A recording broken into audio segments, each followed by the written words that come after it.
Sobat Investor, ketemu lagi dengan saya Ika.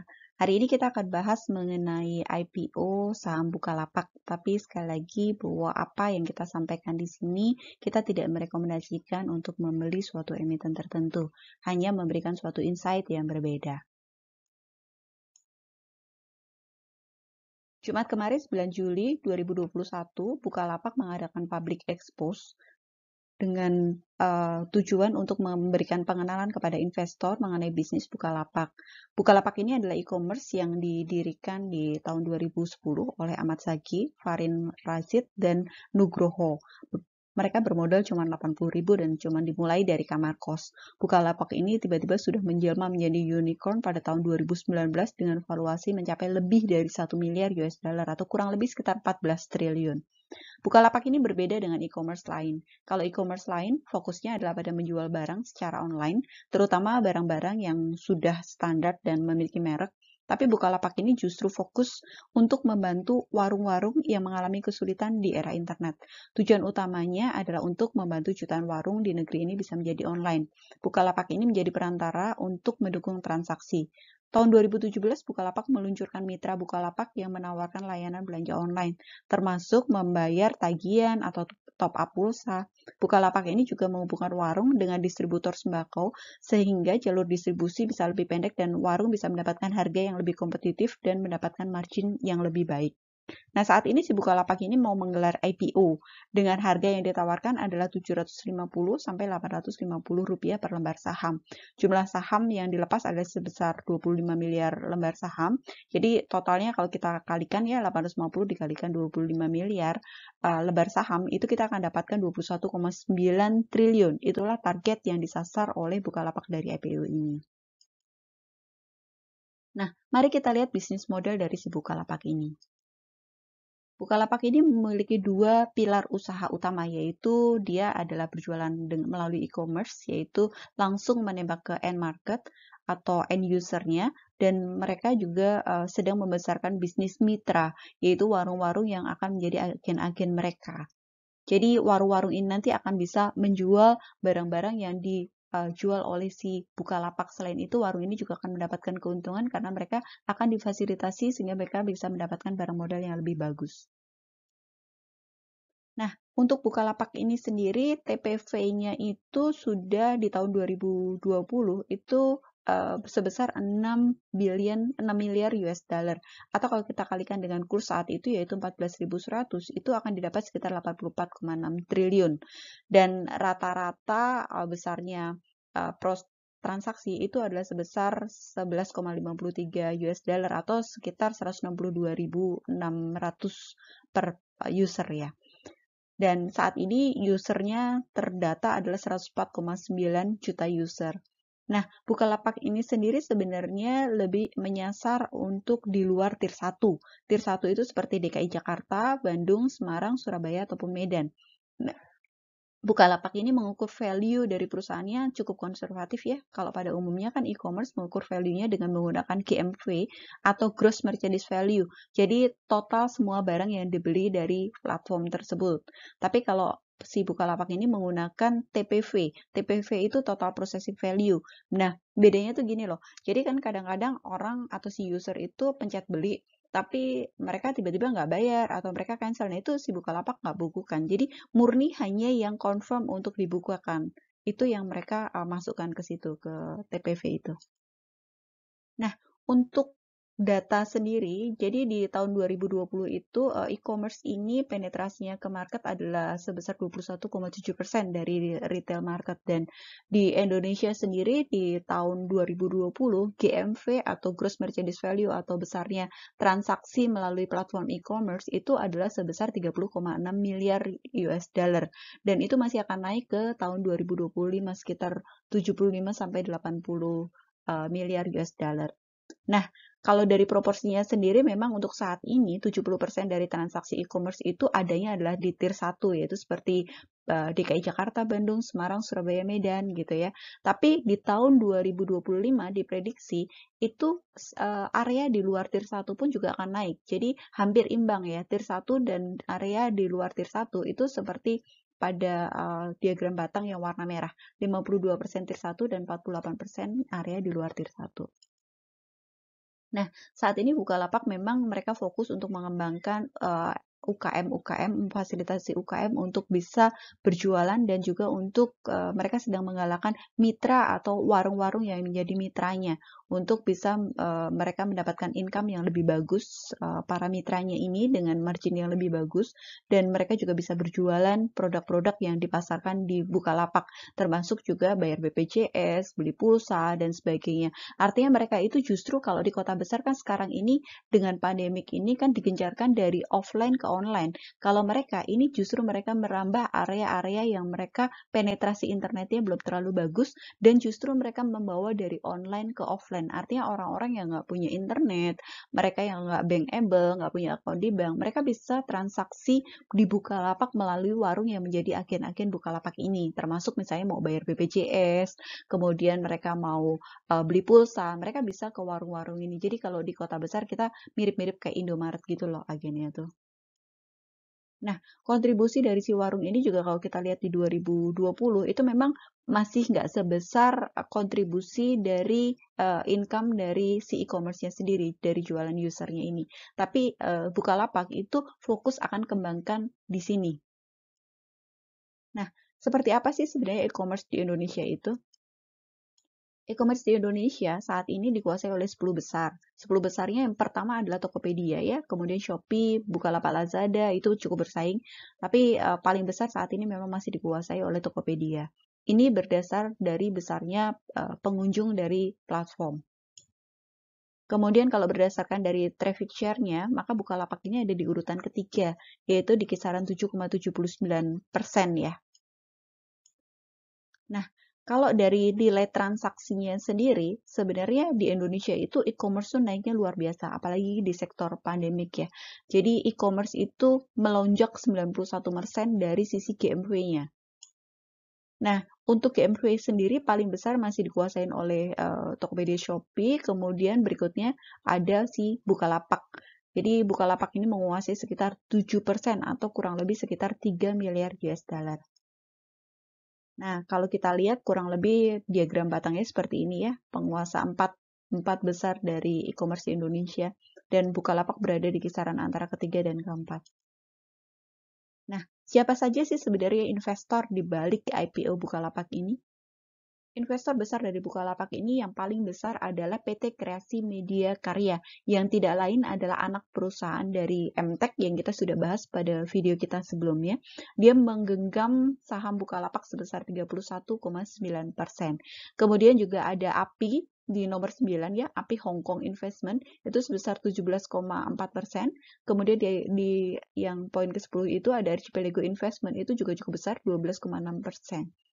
Selain itu juga ada Microsoft dan ada porsi dari pemiliknya sendiri. Pertanyaannya, kalau sekarang ini Bukalapak kan posisi keuangannya masih rugi ya, tapi kok berani IPO sih? Kita lihat laporan keuangannya. Bukalapak memiliki aset di tahun 2018 itu adalah sekitar 3 triliun dan sempat turun di tahun 2019, 2020 itu di kisaran 2,5 triliun ya. Dan di 2021 diprediksi sekitar 2,7 triliun. Kemudian dari laporan laba rugi, kita akan dapatkan bahwa pendapatan neto dari Bukalapak di tahun 2020 adalah 1,3 triliun. Tapi di sini yang cukup besar adalah beban penjualan dan beban pemasaran. Apa sih itu? Kita lihat ya. Jadi beban penjualan dan beban pemasaran ini berupa kayak voucher, kemudian iklan online maupun offline, kemudian di situ kan juga suka ada ngadain event-event gitu ya. Pokoknya semua tujuannya adalah untuk menarik orang menggunakan platform Bukalapak. Nah, itu biayanya diposting di sini. Itu cukup besar. Kemudian di bawahnya itu adalah beban umum dan administrasi. Ini lebih ke kayak gaji karyawan gitu.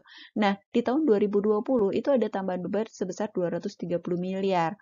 Tapi Perseroan mengklarifikasi bahwa ini adalah beban karena Perseroan sedang bermigrasi dari ke teknologi yang berbasis cloud gitu. Yang Perseroan perkirakan biaya ini nggak akan berulang gitu. Jadi hanya sekali.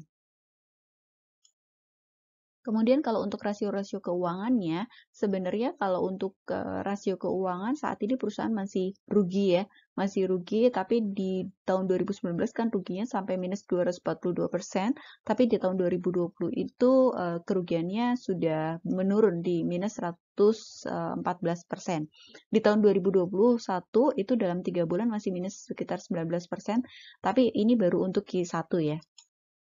Kemudian kalau untuk perbandingan liabilitasnya, perbandingan antara aset lancar dibandingkan dengan liabilitas jangka pendek ini lebih ke mengukur kemampuan perusahaan untuk membayar hutang jangka pendek ya. Itu rasionya masih sekitar 210 atau rasionya 2 itu cukup bagus sih. Kemudian rasio liabilitas jangka panjang dibandingkan dengan ekuitas konsolidasian juga sekitar 6%, itu sangat bagus. Tapi di ROA atau return on asset dan return on equity itu dua-duanya masih minus. Biasanya sih kalau saya secara pribadi saya suka dengan perusahaan yang punya ROE di atas 15% ya, syukur-syukur makin besar makin bagus. Kemudian untuk beban penjualan dan beban pemasaran itu masih sangat besar, yaitu di atas 100% ya. Nah, Bukalapak ini saat ini pendapatannya itu didapat dari 3 kantong. Yang pertama adalah pendapatan dari marketplace atau e-commerce-nya itu sendiri. Kemudian yang kedua dari pendapatan mitra atau si agen-agen atau warung-warung Bukalapak. Tapi kalau kita lihat di tahun 2020 itu dari total pendapatan 1,3 triliun, itu 1 triliunnya didapatkan dari marketplace, yaitu dari jualan di platformnya Bukalapak. Dan 199-nya itu didapatkan di 199 miliar itu didapatkan dari mitra Bukalapak, dan dari buka pengadaan hanya 121. Nah, si Bukalapak ini sedang berencana akan menggenjot pendapatan dari pendapatan mitra atau yang saat ini di 2020 dibukukan hanya 199 miliar ini. Sehingga mereka sedang menembak area-area di luar tier 1. Karena kalau di tier 1 kan lebih banyak dikuasain oleh e-commerce yang lainnya ya. Jadi mereka berusaha untuk mencari ceruk pasar yang belum terjamah, yaitu area di luar tier 1. Caranya itu tadi dengan go O2O istilahnya, dari online ke offline melalui agen-agen atau warung-warung Bukalapak itu. Jadi semua masyarakat baik yang punya internet maupun yang nggak punya internet, mereka bisa membeli di Bukalapak. Nah, kalau kita lihat di sini tadi ya dari data kita lihat bahwa untuk untuk tahun 2020 itu GMV Indonesia itu di e-commerce adalah 32 miliar US dollar gitu.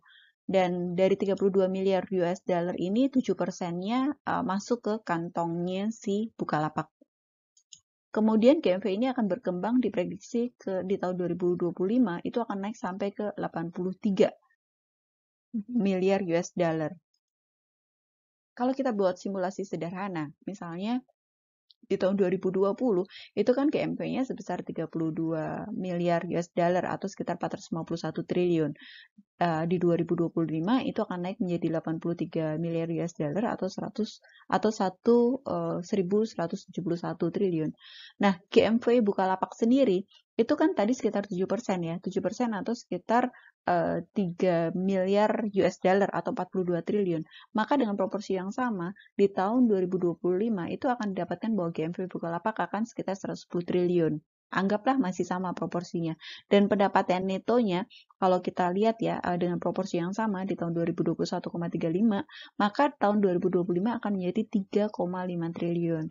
Nah, kalau tadi dibahas di public expose bahwa acquisition cost-nya atau cost untuk menarik user baru itu adalah sebesar 6 US dollar per orang, maka mestinya sih dengan berjalannya waktu harusnya cost itu makin ditekan. Katakan cost-nya bisa ditekan sampai ke 4 US dollar per orang, dan katakan jumlah orang yang akan diakuisisi atau user yang akan ditarik itu targetnya adalah 20 juta user, itu maka cost-nya adalah sebesar 1,128 triliun.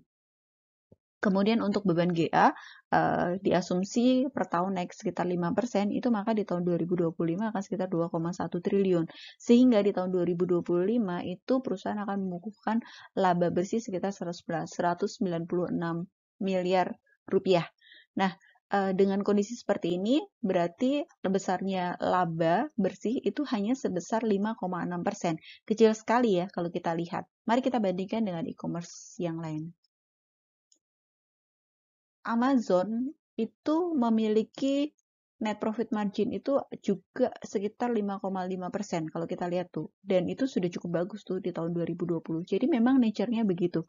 Laba bersihnya cukup kecil karena memang sebenarnya sektor ini kan lebih ke sektor komisi untuk setiap transaksi ya. Jadi memang nggak cukup besar. Kita udah bahas lebih dalam nih mengenai e-commerce ini di video dahsyatnya saham e-commerce. Teman-teman yang belum nonton bisa nonton video ini.